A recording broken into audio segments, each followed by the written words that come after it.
mbazaniye rero uru rugo rurimo iyi nzu. Iyi nzu irimo ibyumba 4 na salo na toilette ebyiri. Urabona uyu ni umuhanda w'imodoka. Urabona iyi yose ni imbuga ya parking. Urugabano n'iriya miyenzi. Urugo rero rurimo ingo ebyiri. Hari ahangaha tubanje kureba,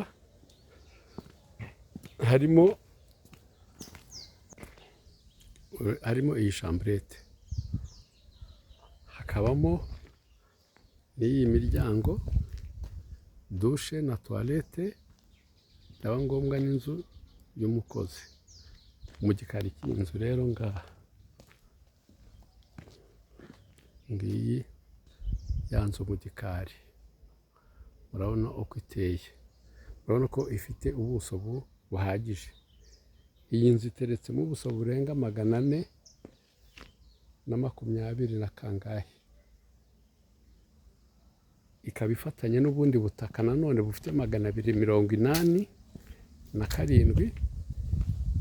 Hose hamwe ubuso ni 700 birenga. Ubu butaka nabwo ni ubwaho, buri mu butaka, buri mu buso bwa 280 birenga. Wowe rero ufite gahunda, telefone yacu ni 078240 kuri miliyoni 40 gusa ndabukwihera. Buri mu miturire, ndaje nkwereke n'umuhanda. Wowe ufite imodoka rero urabona ko nta kibazo uzagira cyo kwataha. Uyu ni umuhanda rero uje kuri ya nzu. Ni umuhanda nyabagendwa, ni umuhanda wawe w'urugo rwawe. Dore inzu ngiyi wayibonye. Urabona ko ufite imbuga ihagije rwose, hajyamo n'imodoka umubare ushaka. Ufite gahunda rero, dutelefone dukora umuti. Ni mu miturire, wayabonye amashanyarazi. Dore n'amazi ngahe. Wayabonye amazi?